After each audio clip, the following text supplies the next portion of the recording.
On behalf of your host, Steve D, this is Bruce Buffer saying thank you for tuning in to Xtreme Life. And now, this is the moment Xtreme Life fans around the world have been waiting for. It's time!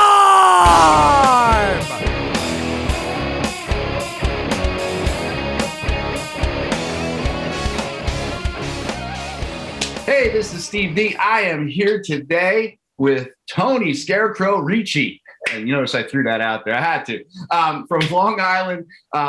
Tony's a great guy. He's been around this the sport of fitness and MMA specifically and combat sports for a long time. He's been on the show before. Love having him on. He's been a consultant for Fortune 500 companies, their health and wellness programs.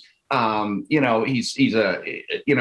can't even go. You got so many letters behind your name. I'm going to let you explain what all that means, because you got so many things there. You work with Dymatize on their nutrition. You're one of their consultants, which is one of the, big, supplement companies. You're the founder of Fight Shape International, which is a multidiscipline performance enhancement company. Your credentials go on and on and on. So tell me, you're a doctor too, right? You're a doctor of... I hold some doctorate degrees, yeah. I kind of look at myself... I love the way you say that. Yeah, but I look at myself as a coach who just happens to have doctorate, as opposed to a doctorate who coaches, if you will, Yeah. But I have some doctorate degrees. They're just hanging out over there. That's awesome. Yeah, I like school. I think it's good for us. I really do. I do like education in that context, Steve, because I think it's almost like a personal trainer, right? We all know how to train, but sometimes you hire that trainer just so they'll say, hey, we need this many reps. Here's the program. Here's what we need to accomplish by this time. And in that regard, academics is good for me because, here's our objective. Here's our syllabus. Here's what we need to know. And here's how we work through it and show progress. And so that's why I do like school. Yeah, no. And I think, education and information is always, it has to start there, right? You can't just go blindly into something, right? Especially something like this, when you're dealing with the human body. You specifically are dealing with extremely high level athletes, guys that are taking punishment on a daily basis in the ring, in the cage, in the ring, wherever they are, or in training, and just to keep that level up, you need somebody that really knows their stuff, in your corner, so that you can basically keep doing it day after day. And I've seen that in any realm of competitive sports where fitness, is a very high priority. CrossFit's one of them. We have the CrossFit Games starting right now. Yeah. Everybody's kind of like, okay, what is this year going to be? It's going to be interesting. We'll see what happens, but there has to be a methodology behind training. You can't just go in there and say, what do I feel like doing today? That's what I'm going to do. Because there are some people that do that. And I'm like, that's just not smart training. And I think it's okay if your objective is not certainly competitive, right? Mm-hmm. If I want fitness and I want to be healthy, I'll do a little chest today and I'll do some cardio. We have leeway with that. But to your point too, and I enjoy watching the CrossFit Games. It's not something that I've done in a progressive manner or program. I don't do that, but I've done elements of everything that's included. And what I love and what fascinates me about CrossFit, and to some extent fight physiology, is the fact that you're not asking for one or two qualities. You're asking for them all. Mm-hmm. Local muscle endurance, local strength, power, systemic cardiorespiratory endurance, right? And what's so incredible is when you try to really enhance one to an extent, it may impede the other. And that's when, to your point earlier, Steve, the physiology becomes important to the extent you just want to understand it. You want to be aware of what could potentially, I don't want to say go wrong, but may need attention, or where there may be imbalance, like this system is being overtrained, or there's just complete fatigue here, or lack of sleep, high stress, caloric restriction, so you want to be able to understand what may or may not happen as a result of the multitude of stimulus someone's encountering. So if you're training an elite CrossFit athlete, you understand some of the physiology, the qualities they need, the timing of the events. But then the other things we got to look at is what happens when they're not training, and that is the sleep, the nutritional intake, the fluid volumes, the personal life. Like we overlooked that. I mean, are things good for them? Are things bad for them? So anyway, a global understanding of physiology may not be required in many things, but it's helpful. That's the point. It's very helpful. Oh yeah, and that's the thing. I mean, most athletes, including myself as an athlete, as I've gone through my, I've competed in multiple different sports, and that makes it even more complicated, right? So you're not doing really sports specific stuff. You have to kind of, almost compartmentalize things, but also keep everything else in mind, right? So, and one could affect the other. So it's one of those things where you get really tied up in that. But I don't understand everything about physiology and everything about what I'm doing. I know how to create a decent program. I could do that for myself. But when it comes down to high level stuff, most athletes have somebody, or even multiple people like yourself in their corner, kind of figuring that stuff out for them. Right? You're exactly right. And it could be helpful. And you know what? You want it figured out from, because they got enough on their plate. Yep. And I think it's really important, Steve, too, as we discussed this. So, for example, I measure a lot of body fat, resting heart rates, and I use BioStrap. I think they do a nice job. Heart rate variability, and a lot. I'll measure. Certainly, I'll do some velocity-based training occasionally, just to get an overview of things. And people will say, you can get carried away with that, and you can. But I'm looking for trends. I'm not looking for perfection in that. And additionally, half the time, I don't even tell the fighter what I'm measuring and whether it's good or bad. They trust me, and I'll say, hey, this is good. Heart rate variability looks good. Resting heart rate's good. Looks like you're getting some good rest, a pretty good sleep. Let's see if we can continue that. Or, conversely, it shows that it looks like we went from 8 solid hours to 6 hours of sleep, and resting heart rate's elevated a little. How do you feel? Are you recovering? Are you getting enough fluids? And that's the discussion. I don't think we use it in a context where it's alarming, or we say, oh my God, this is bad because that's happening. No. What's the trend, and how can we help them steer their behaviors and practices? Yeah. And how important, because you brought up heart rate variability, and there's a lot of focus on that right now. And there is, yeah. Up until, I'll say this, I think, the high level people have been watching it for a while, but up until very, very recently, that has not hit the mainstream. Like over the last year or two, I would say companies like Whoop and companies like that have started kind of really promoting the heart rate variability and keeping an eye on that to know how to train, what to train that day, and how hard you should push that day, all that kind of stuff. How important is that? I mean, in your opinion, and how do you utilize that? It's a wonderful question. And again, I think we use it, Stephen, in the context of a trend. In better words, so what are we looking at, right? HRV, essentially, we'll simplify it. I mean, we're looking at the timing between heartbeats, right? Simple. You get a heartbeat, and then you get maybe the next heartbeat's 0.8 of a second. I'm throwing out arbitrary numbers. The next one's 8.5. The next one's back to 8.2. The next one's 0.9 of a second, or 1/10, and then back to 8. And what we're looking for there generally is, we would think, my natural inclination when HRV just came out was to think that every heartbeat being perfectly timed would be advantageous. But it's actually the opposite, because we have this autonomic nervous system, which we know has become so important. And we have the sympathetic system kind of dominating the influence on heart rate. And what we want is the parasympathetic system, that which kind of slows us down, brings us to restoration. We want it to have influence. So if it doesn't have influence, what we find is that the heartbeat is actually more consistent, right? Always 0.9 of a second, always. And that means one system is dominating. So that's it, very general overview. Now, I think what's really important, it's almost like blood work, in where, okay, if you've got high cholesterol, but every other number is great, you don't worry as much. But if you got high cholesterol and the sugar's going up and the triglycerides are through the roof, there's things we got to consider. So I think it's the same with heart rate variability. If we're starting to see resting heart rates increase, we might start seeing perhaps a decline in what appears to be quality sleep, maybe a little change in mood, in energy, stagnation in strength. So I don't use it so much in isolate. Mm-hmm. But what we tend to see is that it can be an indicator and an advanced indicator of maybe some things to come.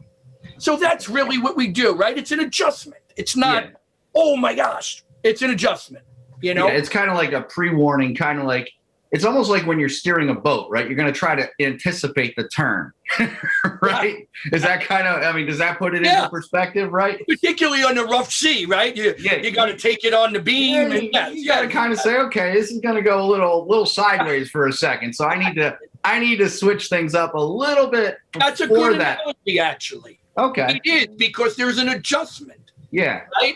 Yeah. You make it, but then, okay, your stern is swinging a little bit because of the wind. All right, we fix it up. That is a good analogy, actually. Well, if you do it too late, and I think it, like in fitness, right? If you correct something while you're already, okay, let's say now you're already in a position where your body is falling apart, right? You're overtrained, your nervous system's all screwed up.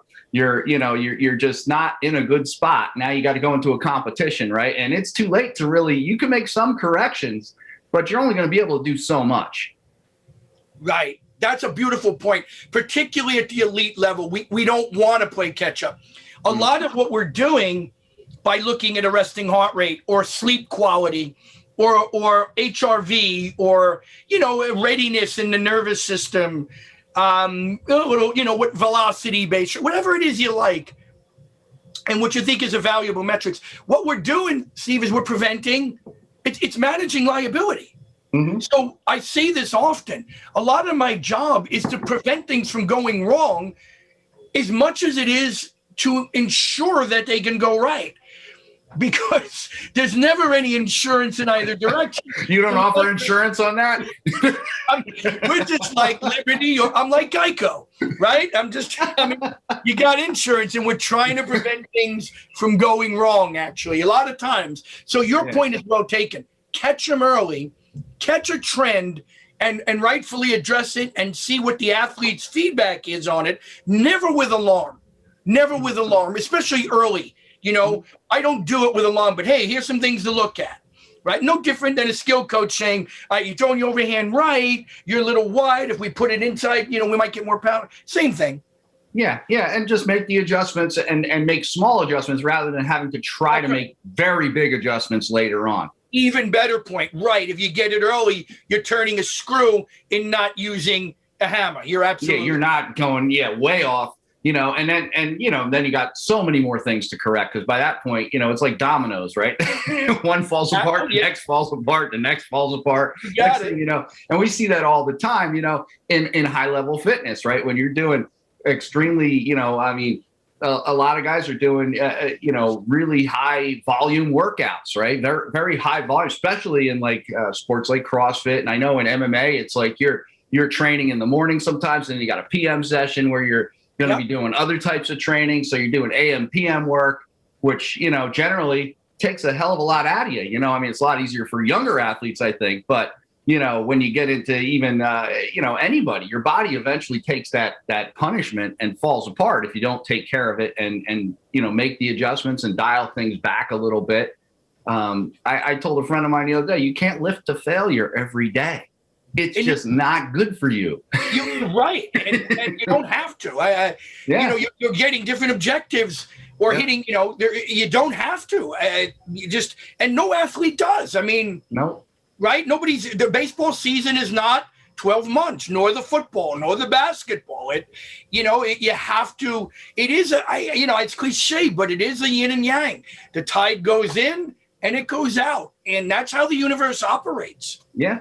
Well, that's it. I mean, some of the old school styles were terminal lifting, right? You lift, and then you basically go to your max, right? And it's not something. Actually, there's a lot of programs now that are just like, what they do is they don't even change the weight so much; they change the volume, right? So you're working at 80-85%, and you're just changing the amount of reps you're doing for maybe 6 weeks, but you're not changing the weight. That's right. So it's right, and the volume is, and that's interesting, and it's objective specific, right? Yep. I mean, but there seems to be a place for that volume training, even if I don't know, I'm not an expert in it, but certainly in powerlifting too, where you build a general preparation base, and the volume is up, and then you take a new stimulus and you go to heavier loads. So whatever the approach is, that is part of the understanding of physiology and immersing yourself in sport to see how we might be able to be helpful in that capacity. Yeah. And there's a bunch of different programs, and there's a bunch of programs that are good. And there's a bunch that are, there's some that I've seen that I'm like, I don't want to do that one. But, I'm back on Wendler again. I'm doing Wendler again for a little while here. Okay. Yeah. And for some reason, I always kind of bounce back to that. That's kind of my go-to when I get off the 5x5s or the 3x3s and all that, 3x5s and 10x7s and all that other stuff. But it's like you always I think every athlete kind of has their comfort zone. And that's kind of the one I started with years ago. So that's the one I always kind of end up back to when I'm trying to just increase my strength level. It tends to work. Right. And I think by integrating the other practices, then it gives you more efficacy going back home than that, right? Oh, the old saying, kind of in lifting or strength training, really in performance, but everything works. Nothing works for long. That's true. I found that in everything in life to be true. Well, that's an interesting point. And I had a discussion with a friend of mine about this too, who's an athlete as well. And he's one of these ultra guys, does a lot of ultra stuff, which I did a lot of running back in the day too. But, what happens is your body adapts to that one thing. Correct. Right. If you're always doing that one, and that's anything. If you're if you're squatting every day, if you're going to squat, which you shouldn't do anyway, but if you're squatting every day, your body's eventually going to get really, really good at that movement. But to what we were talking about a little bit before is you might lose something in other movements, right? That's correct. Right. Or certainly tax all of the requisite systems involved in the squat, because to your point, I think you could maybe get away with that for a little while, right? Mm-hmm. But then it doesn't work because why? Simple wear and tear. So that is the other beautiful part of changing or integrating different training styles or volumes or velocities, is that the nervous system works in the muscular system, neuromotor system works in one capacity, and then the stimulus becomes greater when you return to another program, and you maybe can advance that result again. Yeah, and that's it. You just vary it up, right? You could do something consistently for a while, but then you have to change it in some way. Like I like to do, I'll tell you what, I squat 3 days a week. And one thing, and you can tell me if this is good or bad or whatever, I'm open to anything, but I squat 3 days a week. I'm going to use this as an opportunity to consult your brain a little bit. After you do it, I don't know if I have the right answer. Well, the one thing I do, and I think it's good, it's worked for me in the past, is generally I will squat 3 days a week, but I squat differently. Right. Okay. So I will squat. I'll use, a barbell one day and do back squats. Maybe the second day of my squat routine, I'm using dumbbells. Right. Then the third day, because they're all technically a squat, correct, but they're all technically different. And then I'll do a front squat, which taps into the frontal, the quads in that area. But, so you're squatting, you're still doing kind of the same thing, but you're not doing the same thing, which breaks it up a little bit, kind of confuses your muscles a little bit, and tends to give me better results when I do stuff like that. And my best guess or assertion, I should say, based with proper recovery methods, that would be great, and it can work. And I like the idea, right? You're probably getting a few different fibers. One's axial loading, the other is not. You're doing, more of the dumbbell squat, and then almost more of the lunge, if you will, or different styles. So the recruitment patterns would vary. Mm-hmm. The fibers would vary. So certainly you wouldn't have that propensity to overwork it's like if you're doing the bench in replicating that 3 days a week, 4 days a week, in the best possible range of motion you can, you might be taxing a given portion of that muscle group, right? So I think that can absolutely work and work quite well. The question becomes, what do you do after that? And you take the best practices, the fluid intake, the best protein, the carbohydrates, the sleep, the stretching, the time away from it. So unequivocally, I think that's a good approach, providing the other behaviors of that, right? Yeah, you got to have the other piece, and that's, I think people forget that a lot, and that's a great segue into kind of the next couple things I wanted to kind of consult you and talk to you about is, the sleep, the nutrition, the stretching, right? These are all the things. I mean, we always talk about the lifts, we talk about this, we talk about the strength training, we talk about the conditioning, but I think a lot of times, even in other podcasts that I listen to, a lot of times we forget about the other pieces, which are just as important, because you can't do the rest without this. Yeah, you're right. And arguably they're more important. And I always say that because they last longer than the training. Like even if you train 3 hours a day, you're up 14. Yeah. And 8, right? So what's going on in those other hours is really, really important. The research, and I don't make the rules, and people get aggravated about this. But you don't make the rules? Yeah. I thought I had you on because you make the rules. No. No, I try to break them. Yeah, if you know the rules, you think you can break them. That's how it works, right? But I something to it, and I think you would really love to take a look is so a good friend of mine, she's at Nova Southeastern. She's a PhD in neuroscience, and I'll be teaching at Nova soon in the Department of Neuroscience and Psychology. But Dr. Jamie Tarter started a society, Steve, called the Society of NeuroSport. So it's Society of NeuroSport, like .net, okay? And anyway, a lot of what they do, not exclusively, but they do a tremendous amount of work in sleep research. Mm-hmm. And what I try to say to athletes, a lot of times people will say, well, I can get away with 6. I'm sure you can. But in regards to human performance, that's not what we're trying to do. We're not trying to get away with anything. We're trying to optimize it. And I always say to them, don't tempt physiology, optimize your physiology. If you are a special operations soldier, God bless the men and women that do that. Mm-hmm. Yes, they're going to put you in conditions where you have to operate cognitively and physically under sleep deprivation and maybe even caloric restriction for a few days, right? Mm-hmm. Because that's the nature of what they do. And they become better at doing that. But if you're an athlete and you're depriving yourself and and money's on the line, you're crazy not to work.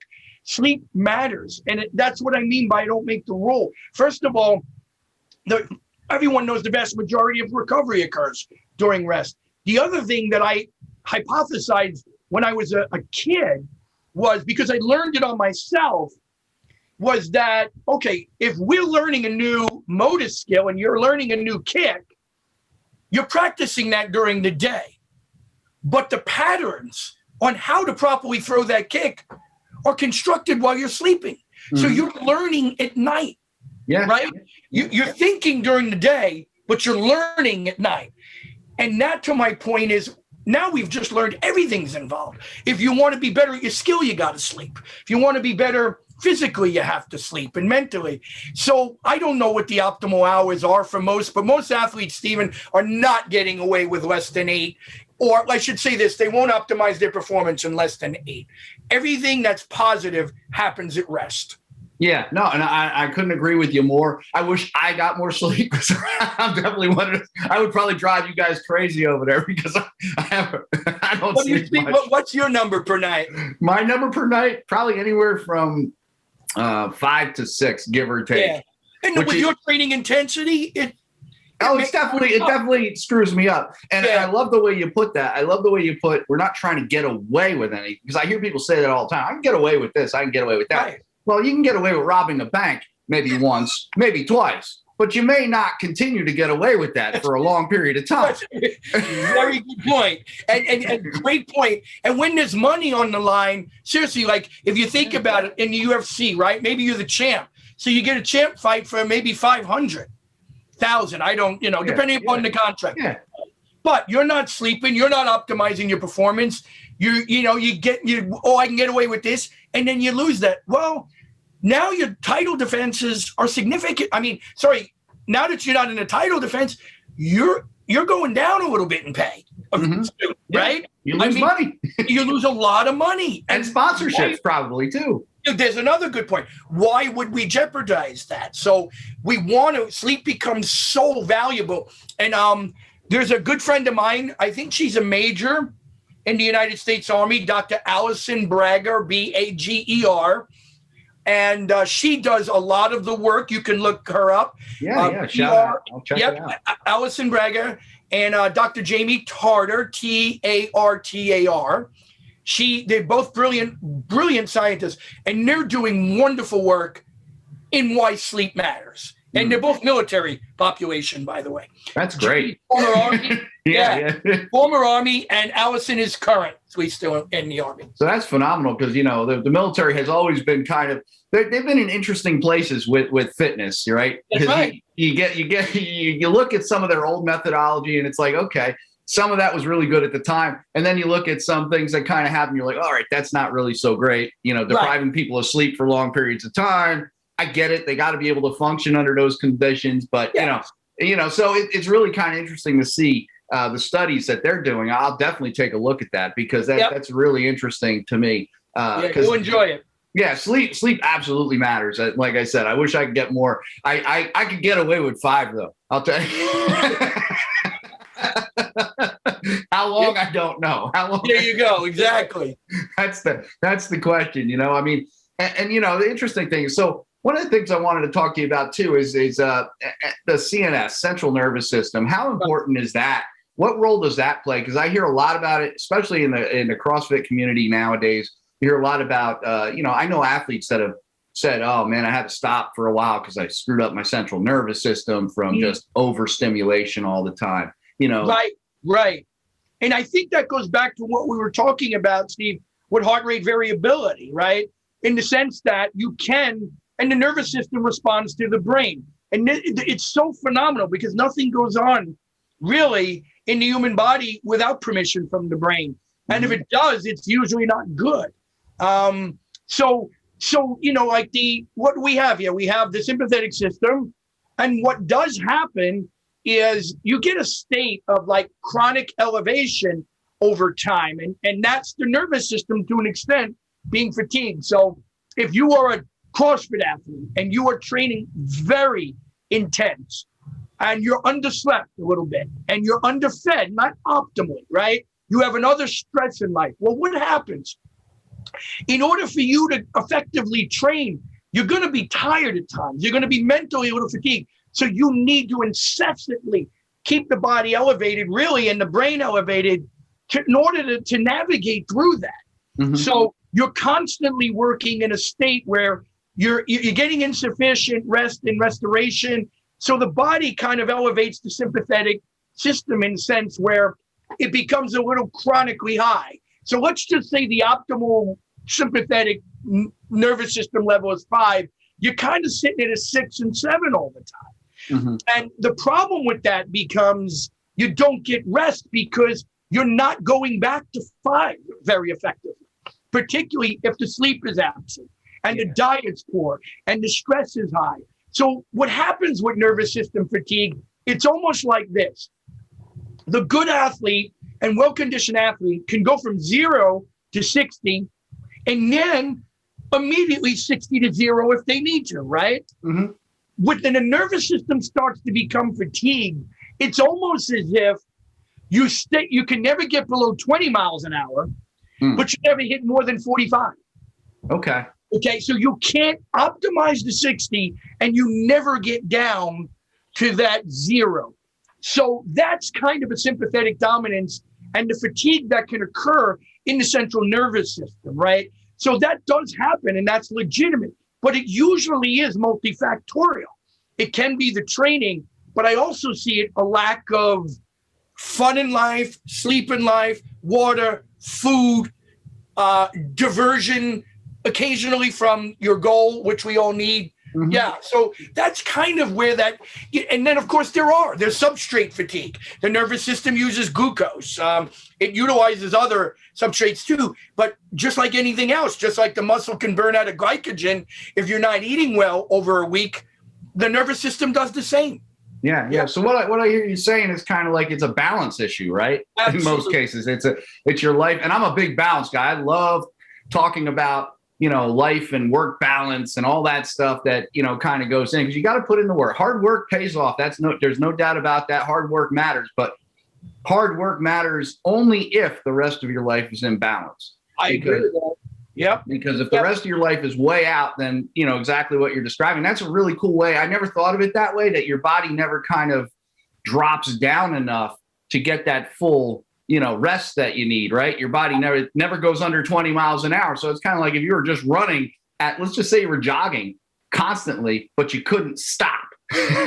Right? And that's a great point. Right. You're not jogging hard, but you keep moving. Yeah. And great. That's a good analogy. And how this is why we can see this, Steve, through measuring heart rate and heart rate variability, because we start to see a little increase in that resting heart rate and a decrease in heart rate variability. So what's the best thing you could see for a fighter? And forgive me for using this example most often, but it's the sport I know.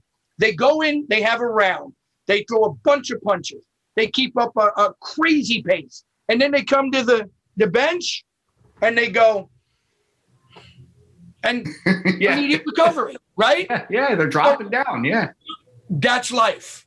That's what we're looking for with that nervous system. When you get into your CrossFit workout, have fierce intensity. When you get away, try to control the other factors that are going to help that workout in how effective it will become and how much it will advance. Because as I said, even if you're a tough athlete, you train 3 hours a day. If you sleep 8, that gives you about 11. You're not training. Those behaviors are important. Yeah, no, and that's a great point. It's a great point because, and I see it a lot. One of the first things, when I first got into CrossFit years ago, I think I did there was something that came out. It was like, how many years have you been in CrossFit? It was a way to calculate or whatever. And I have like 11 years in CrossFit, which is almost to where the beginning is, right? Almost to where it started. Yeah. Almost to where CrossFit started. Yeah. Which is interesting. And I go back and forth and vary around a little bit. But one of the first things someone told me was, because I forget what the first workout was, but it was something with a barbell. And I really didn't, do a whole lot of lifting prior to that. So it was something with a barbell and like a 400-meter sprint or something like that. And someone said to me, this one term that never kind of left me is rest while you run. And I'm like, it was a really strange concept, right? It's kind of like, I like that. Well, it was kind of, rest while you run because the other movement is way more taxing to you, right? So you got to find, and especially in sports like CrossFit, things like that. And I'm assuming like sometimes, I guess somewhere in fighting, maybe there's a little bit of that too, is you got to find a spot where your comfort zone is, where you can kind of regroup even while you're moving a little bit. Totally. And get yourself back together. And that's kind of like if you got 20 clean and jerks at, let's just say 135, and then you got a 400-meter sprint, and you're not efficient with those clean and jerks yet, you got to rest where you can, right? Because you don't want to stop moving. So that's kind of, it's about the efficiency there, right? So that's a really cool point. Yeah. Yeah. And I think that is like, okay, let's say that you weren't great at the cleans, but you're very good at the run.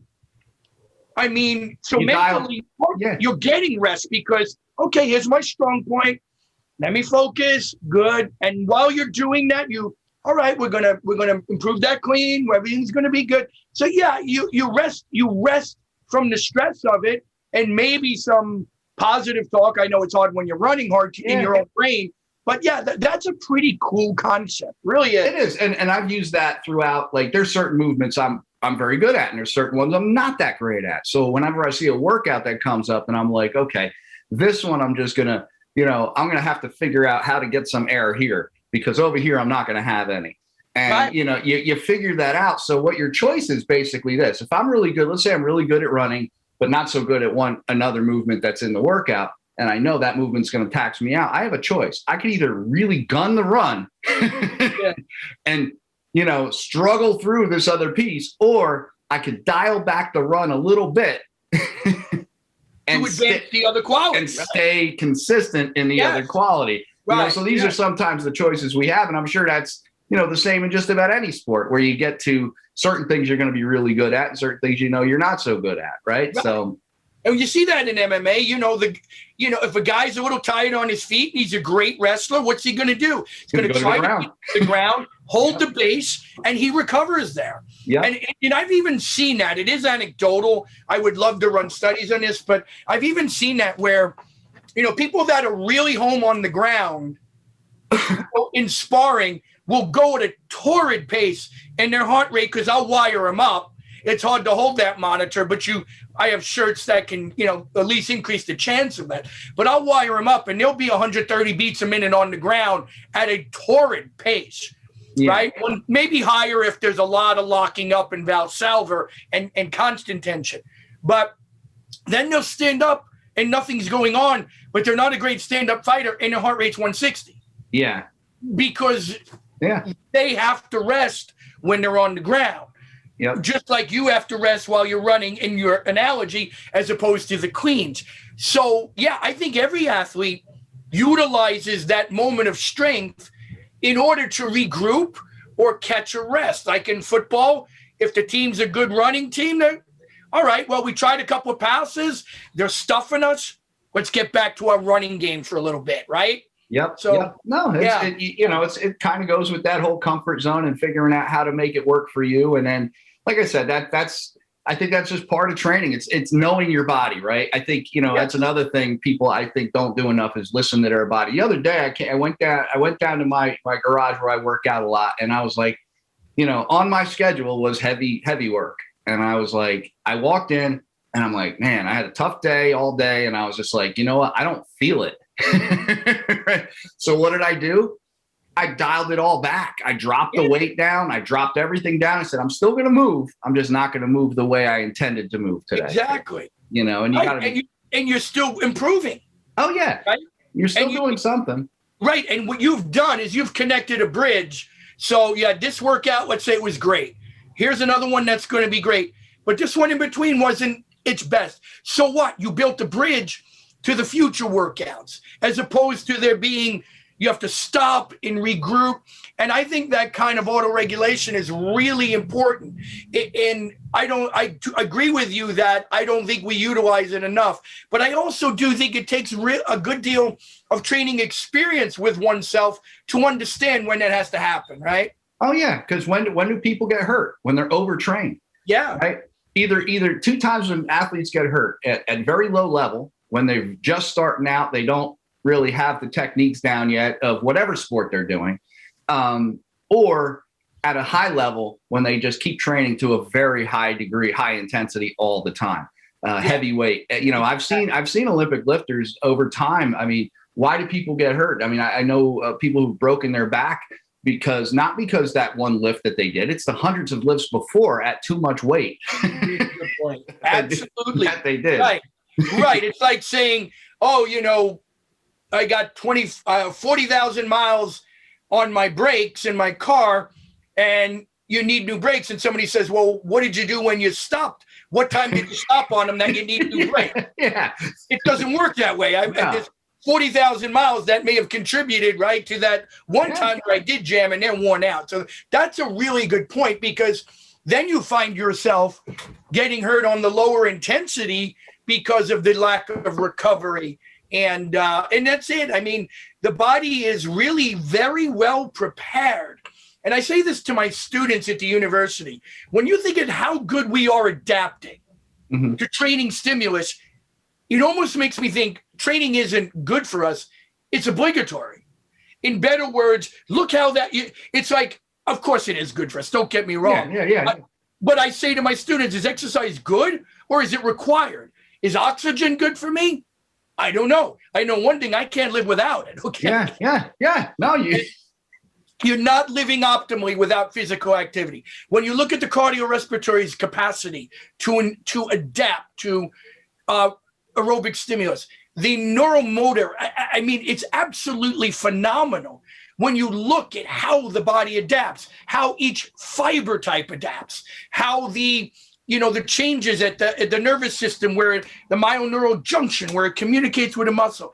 It's so incredible that if you give the body the opportunity to adapt effectively, it is really amazing how we can advance ourselves as an athlete or a species. Incredible. But the recovery is there, and it is a mental recovery and a physical that needs to be there. Yeah, and that's the thing. You hear a lot about mental toughness and physical toughness, and I mean, they're both important, I think, but I think you also have to kind of, mental toughness doesn't mean mentally stupid. you gotta, you can be mentally tough and do things and push yourself. That's absolutely true. But you also got to say, okay, I got to, everybody wants to be the tough guy in the gym or the, whatever. And hey, you know what? I'll throw 135 pounds around all day long. I mean, that's a fine weight for me. I don't need to go to 225, 250, 300. I don't need to do that every day in a gym or anywhere. And if you are, that's not a good way to train. You're going to hurt yourself eventually. But yeah, if you want to train forever, it ain't a good way. Exactly. No, your body takes damage. I mean, that's what happens. I mean, training the right way preserves your physical fitness. That's training the wrong way will destroy your physical fitness. That's real. Yep. Right. You're right. It's like you can improve this or you can hurt it. Right. Good point. Yeah. I mean, you could be one of those guys that said, yeah, I used to be able to snatch 270, but I can't walk anymore. It's like, I mean, what good is that? So one thing I wanted to talk to you about, and we got a few more minutes, I think, but do you have a couple more minutes? I certainly do. Awesome, my friend. I love our conversation. So when I get you on here, man, I want to get all the good stuff. Supplementation. One of the things I really, and I've been all over the place. I've been with creatine, beta alanine's my new, I've been doing that a lot lately. What are your thoughts on supplementation and what are some of the things, that seem to work and what are some of the things that don't seem to do anything? Because there's a lot of stuff out there and everybody says everybody's got the miracle. Yep, absolutely. And everybody just bear with me. What I am doing is just making sure that I have enough power in this here device while we chat. So I love the supplement question, and there we go. We are ready. Thank you. I've actually done that in a podcast. Yep. I remember I was interviewing TJ DeSantis. You know who TJ is? Oh, yeah. Yeah. So he's been on a few times. And I think the first interview I had with him, I didn't have my power cord, and I was like, I couldn't find it, and the computer was going dead. Oh man, I was having a heart attack there. And well, TJ was exactly what we're avoiding now. So. TJ was so great. He was like, "Steve, I get it. I'll call you right back. Find your power cord." And you got the good editing skills, so it can. Oh yeah, so I edited it. Nobody even noticed that it was a half and half kind of interview, but it's perfect. And regarding our supplement question, see, I really see high value in them, and the old saying is. Right. It goes like this. A poor diet supplemented is still a poor diet. Mm-hmm. And I agree. I wholeheartedly agree. But when you're training at intensities that are probably, super physiological, like a CrossFit or fighting or your Division I wrestler or even American football at the elite levels, supplementation has its role. And I think we have some established ones, Steve, that we can feel really good about. And there are others. The question isn't so much, they're awful, they're terrible. It's just, are they worth the money? Mm-hmm. And so like the International Society of Sports Nutrition is a great place to go for people. They have their ISSN, sportnutritionsociety.org, and they do have free access to their position papers. And the position papers are wonderful because they break supplements into 3 categories: effective, possibly effective, and or total garbage. Right. It's just okay. So I think here's for our type of athletes, effective.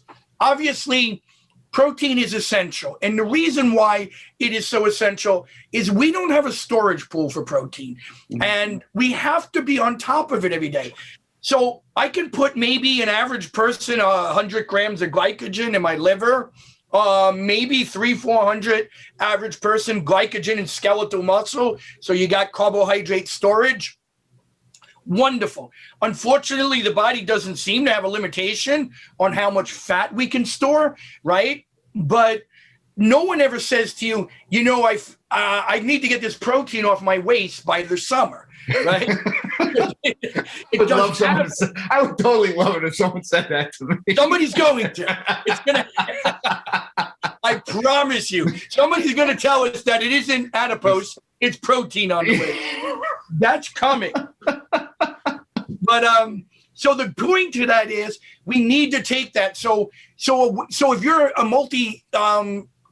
multi-practice athlete in a day, something like a whey protein or a casein, or you can use a vegetable, all right? That's fine. But protein powders are unequivocally a wonderful thing for an athlete because they allow for a liquid intake. Some of them are hydrolyzed. You don't have to break them down as much. And they're beautiful for, what do? Supplements fill in gaps, right? So whey protein is number one, or casein or protein powder. Number two, for 35, 40 years, people have been trying to prove creatine is being harmful, and it's just not working. And I don't even take creatine anymore for the muscle improvement. I take it for all the neuroprotective effects, for the potential anti-inflammatory effects. So the research in creatine has gone into other avenues and other therapeutic applications. We already know it helps sport performance. So that is that's number two. Number three is what you mentioned. I think the data on beta-alanine remains strong. And if you're an athlete, definitely a CrossFit athlete, where replicable power is key, beta-alanine is a good supplement, a really good supplement. I just heard Matt Frazier refer to it. Matt Frazier was the 5-time champ of the CrossFit Games. He refers to beta-alanine as his third lung. Is that right? Yeah. I'm a good one, Matt. He calls it his third lung. He's like, it's almost like I got an extra lung when I take that for a workout. Somebody who's won it 5 times is worthy of listening. Oh, yeah. You listen to that guy. He's won 5 times. I mean, I love that. Third lung, beta-alanine. Very cool. I will quote and credit you on that, Matt Fraser, and you, Steve, every time. That is a good one. And it's a great supplement. And then on top of that, I'm right now, obviously, vitamin D for the immunoprotective effects. The data is very good with regarding the things we've seen with COVID. And I am a fish oil guy. I think the essential fatty acids can be really helpful. So if you would ask me my top 5, that would probably be it. Now, things that are health, betaine, great. Vasodilator, I think it's great. If you're training really hard, glutamine could be helpful. But what I have found to close out this part is, it's hard to get people to take 10 supplements a day. Yeah. So choose your top 5 for their goal and apply that with the good food. And my best guess is, like anything else, the more nutrients you put in your body through good food, there's probably greater efficacy with the supplements. Yeah, no, and I couldn't agree more. I mean, and I've been up and down and off and on. And like anything, though, I like to go on supplements for a while, then I'll come off of them for a little while, and I'll go on them for a little while. Yeah. I kind of, I'm not always doing them, but the supplements, the one methodology I want to ask you about, because this is how I did this with the whey protein and the casein protein, right? I would do, I think I did 50 grams, which is probably a low dose of whey protein during the day before a workout. Now, I don't know if I should have did it before, because what I like to do is I'll do carb loading after a workout. Okay. I think it's sensible. Yeah. No, way before and carb after. There's rationale. Yeah. Yeah. I mean, it was kind of a backloading. There's actually paperwork out there on that. You've probably seen it, of backloading carbs. Yep. On the back end rather than prior, because years prior to that, they were like, before you're going to do this heavy workout, go out and eat a big plate of pasta, or something like that. It's like, no, I'm not doing that. Right. And that glycogen storage that you're looking for, the intramuscular, takes a little longer than 2 hours, by the way. Yeah. So I'm not gonna do that, but putting it back in made a little more sense, at least for me, what I was doing at that point. And then what I would do is prior to bed, I would do another 50 grams of casein protein. Yeah, because it's a slower digesting. So that does. I mean, does that sound? And of course, I would do creatine at that point. and I just introduced beta alanine recently into my regimen, which I should have introduced a long time ago, but I just kind of got into that a little bit. But yeah, no, there's good thought there. So a couple of things will go from the way you just approach it. The protein prior seems to be as important, in terms of talking about a window. So like the 50 grams of protein prior to training, and that's a good number, by the way. I think it's a nice size. You don't need to go more prior to training. And then, maybe with some small carb serving is wonderful. And putting a little post-training, a little protein with the carbs post is excellent, because we're pretty sure we see that when you mix the protein and the carbs post, and again, you don't need a lot, maybe 20 grams, 25 grams of protein with your carbohydrates post-training. It seems to augment the glycogen synthesis. So they really do seem to complement each other. Okay, good. Protein, better muscle protein synthesis post-workout. When you throw in a little carb, seems that way. But we definitely think we see better glycogen resynthesis with a little bit of protein post-training. So you're in good shape there. You're smart with the whey because it's very fast in the kinetics, so it would go in. And then regarding your nighttime casein, it's an interesting strategy that makes a lot of sense, and the evidence in the research is pretty good. So, for example, a good friend, Dr. Mike Ornsby, exercise physiologist, Florida State Seminole, he's a Seminole, okay? He does a lot of cool stuff with nighttime protein feeding. And what they see, to your point, is you go to bed on casein, and it's almost the equivalent, or it seems to be the equivalent of going to bed as if you fasted 5 hours before. In better words, there's no impact on fat burning when going to bed, particularly on a slow kinetic casein protein. So if you wanted to eat something that could be cottage cheese, it could be a yogurt, instead of the actual powder. Yeah. So it's cool. The fat burning is actually the same. So that is a good strategy. And it seems that muscle protein synthesis is augmented further by doing that while sleeping, and that recovery may really benefit. So there's wonderful news out there that maybe you can eat before bed and suffer no, negative effects. Yeah. Protein. Well, my wife says I snore if I eat before bed, so I can't. I wake up, she's in the other room. I'm like, damn, I must have done it again. On casein, is it just casein? Maybe if you go to bed on whey, you won't snore. I don't know. No, she says if I eat before bed, the casein's fine. Yeah, the casein's fine. I take the casein powder and I'm good to go.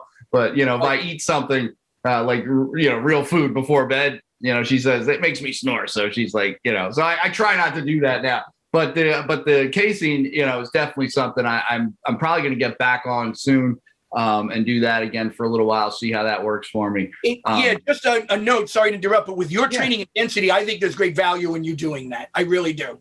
Thank you. I appreciate it. And I always appreciate your advice. And, I hope to get out there soon. I mean, you're currently, I know you're working with a lot of guys out there. You're working with, Pumi Nakuda, who congratulations to Pumi. I just want to say. How good did that look, right? Oh, my God. I was there, man. I was like, what a dominant performance by him.